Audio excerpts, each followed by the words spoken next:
Have you ever wanted to be a billionaire? In this video, I'm going to show you step by step how a presidential candidate gaining popularity today is believed to have tricked people out of billions of dollars to line the pockets of himself, his brother, his mother, all while robbing investors. So, in this video, I'm going to provide you the exact steps on how to replicate this potential scam.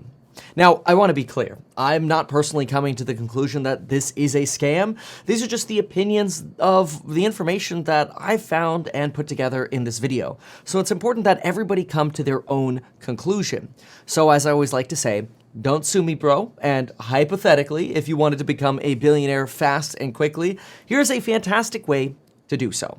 Step number 1, identify the easiest way to get rich. You might think the easiest way to get rich is winning the lottery, becoming an internet sensation or a musician, becoming the next Taylor Swift, or being an actor. Yet all of these are actually very rare ways to get rich. You need something that attracts a little less attention and is a little bit more guaranteed. How about Wall Street?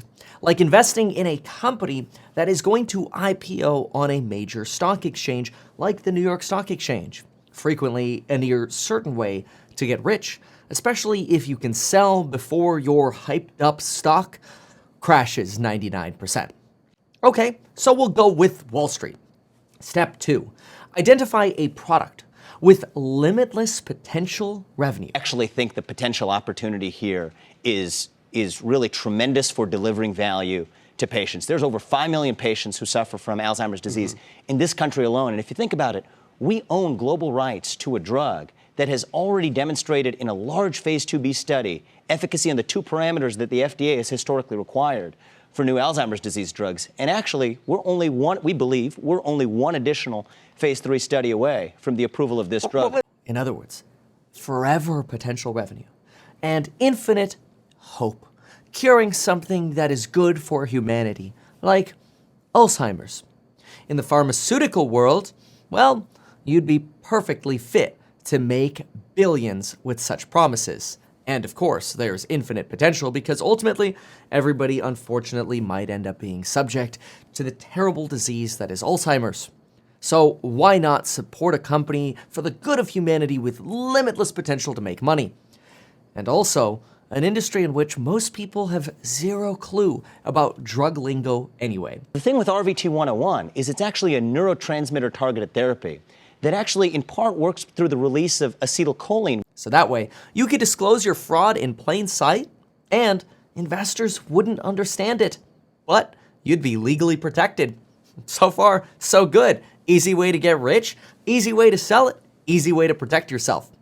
But just to make sure, let's go to step 3 and add a little bit more protection here, and let's incorporate the company in Bermuda, which is also a tax haven so that when you get rich, you pay as little money as possible in taxes. Step 4, just to kind of be a little unironic about it all, or maybe ironic, name your company not after the lives that you're not going to save anyway, but instead name your company after getting rich, like Riovant, or ROI, or Return on Investment, VANT. Yes, that is going to be the parent company, and your baby company is going to be called Axovant. This video is going to be about both, and we'll show you how the scam works. But the point is, you're going to layer these companies to be a little confusing too. Step number 5, because so far all we've done is identified we're going to get rich on the stock market, we're going to use a pharmaceutical with hopium, and we're going to incorporate it in Bermuda. Then we're going to pick a name for our company, but now we need some startup capital. So we're going to call up our hedge fund friends for the company we used to work with, and we're going to fill them in on the scam. We're going to raise some startup capital from them. Step number 6. We're going to go to a major pharmaceutical with an existing reputation like GlaxoSmithKline, aka GSK, and we're going to offer to purchase one of their failed drugs for $5 million, along with some option revenue. Step number 7. We're going to change the name of the drug so you can escape the failed reputation of the drug that you just bought, because the drug you just bought has already failed 4 clinical trials. but we don't want anybody to realize the drug that we're going to sell on the stock exchanges is the same one as the one that had previously failed. Step number 8. We're going to have our mommy, who is a doctor, reinterpret the results of the failed studies to make the drug seem like it's not a failure after all. In other words, you're not even going to put on the doctor's jacket and pretend to conduct a new study. You're just going to use one of the old existing studies that failed and add some more clarity on how it's actually not a failure. So let me clarify that. GSK, GlaxoSmithKline, conducted 4 studies. All of them failed. Let's go ahead and pick the one Vivek and his mommy used, the study with 684 patients. In a large phase 2 study, phase 2B study with 684 patients. And let's see if we can manipulate some of the data. Okay, so we're going to take a failed study of 684 patients. We're going to try to make it seem good. But first, let's actually confirm that this study did fail. Here's the study disclosed in Vivek's SEC documents, making it clear that GSK conducted the study and that this was not actually a Vivek-conducted study. Then we're going to be able to coordinate that study and trial number with these other sites to indicate that yes, indeed, this is the failed study of 684 patients conducted and concluded by 2010, 5 years before Vivek ever even considered taking this product public, this failed product public. And then let's go to a neutral publication and make sure that it actually failed. Yes, it did. No statistical significance in the outcome of this drug's effects on Alzheimer's. In fact, the drug wasn't even tested on its own. It was tested in conjunction with an Alzheimer's drug that already worked anyway.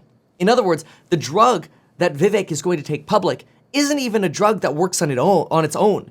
It already relies on a drug that already works for Alzheimer's, but we're just going to add our own sugar water to it and IPO that. But even that failed. Okay, so now we know that the drug is a failure. How do we trick people using a study of 684 patients into making them think that this study that failed is actually a good study?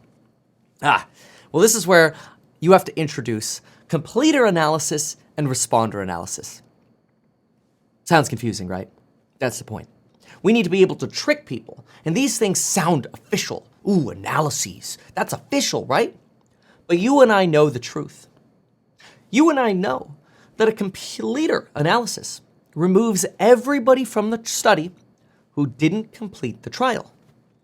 Who are the people most unlikely to complete the study? Well, people with adverse side effects or people the drug didn't work for. So in other words, let's remove the people who didn't complete the study or people who didn't have all of their information in the study or just people we didn't want included in the study, potentially the bad results, right? And we cherry pick people out. And unsurprisingly, now you can make the drug look statistically significant as a success. Oh, interesting. So with a different analysis hidden in plain sight, you could take a failed study and make it look successful. A responder analysis does the same thing. It looks at the average response of those who completed the trial. And what's important to remember here is that by only looking at people who completed the study or who had all their information and followed your rules exactly, you basically cherry pick your favorites, right? You can rig the data. But you can trick people about this in plain sight because you could tell people about, we did completer and responder analyses, and these were statistically significant to help. Well, most people, A, won't ever even read those filings. They'll just see stock that's going up and want to invest and be part of it because of FOMO. And B, even if they read the filings, they wouldn't understand anyway. So, now that the scam is set up, let's have Mommy and her friends issue press releases on how the drug is effective using new rigged analyses. Here's a press release from Mommy's friends who are also on the board of this scam company. Well, alleged scam, remember. Don't sue us, bro, okay? The company failed a long time ago, but we still don't want to get sued here. Anyway, you got to make your own conclusion. So, Mommy and her board member friends say via this completer analysis, this drug is a success. In fact, it's statistically significant to show that it is a success based on that same 684-person trial from 5 years ago on a trial they didn't even conduct themselves. They just reinterpreted the results for them. But we're also going to publish a responder analysis in a journal somewhere to say it's statistically significant. And we're not even going to be bashful about this. Mommy is going to put her name right on this. All right, cool. Now we got evidence that says this drug works. So look at what we've got. We've got a failed drug that we're going to pretend works. We got a company incorporated in Bermuda, and we're going to market the crap out of this with our hedge fund buddies, and we're going to IPO this sucker to make billions of dollars. And that's it. Step 10, file for IPO to market the failed drug. Now, raise $1.8 billion for the 8 people who work on your staff, including yourself, your mommy, and your brother. Make sure to give all of your hedge fund friends a heads up, ooh, tricky, hedge up or a heads up, that the drug is a scam. So they could sell after, a certain period of time. The stock is public, so there's plenty of liquidity for you to sell and dump. Step 11, since you're in control of the phase 3 trial, which you need to get through to actually make sure the drug can sell to people, you know exactly when the drug is going to fail. But since you're already going into the trial with a failed study, you pretty much already suspect that the drug is going to fail anyway. But you're conducting the phase 3 trial, right? Vivek and his 7 friends, they're the ones conducting the trial and any new people they hire. So they could slow walk this. They could take as much time as they want. So in the meantime, the stock stays high because people have hope that the trial is going to be a success. After you make all your money though, and after waiting a couple years to do your trial, you can release your failed phase 3 study result, apologize that the drug failed, and watch the stock lose 99% in a day. But by then, you've already long made your profit. Oh, and to cover up the history of the failure, make sure to change the name of the company so that when people look up the historical stock ticker symbol from Axovant to CO Gene Therapies. Yes, let's hide it all so nobody knows about this alleged scam. And since the scam was so successful and now you're on your way to becoming a billionaire, it would be a good idea to probably keep going with your scam. Now, again, who knows if it actually is, but Vivek today has somewhere between a 7 to 15% stake in a nearly $9 billion company called Riovant. Remember, that was the mommy company to this baby company. And this company is a company that shows $28 million in annual revenue, but expenses that are absolutely mind-blowing. Yet, this is a company that this presidential candidate is a major shareholder of. You ready for these numbers? Take a look at this. Riovant, ROI, Return on Investment Sciences Limited. This was the mommy company to that scam company, well, alleged scam company. Again, I don't want to make that conclusion. Maybe I'm missing something. But my opinion is a lot of the information that we've put together here looks a little sus. It kind of feels like you plan to become a billionaire with a failed drug by marketing a failed drug, but only some people would say that. Other people would say, no, they had hope it could work. Hey, it was a wildly successful IPO and it had a good cause. And forget about all the people who lost their life savings on the drug because of all this hope they were marketed. It was a valiant attempt. Okay, so what do we have at Riovant Sciences or ROI Vant Sciences, whatever you want to call it?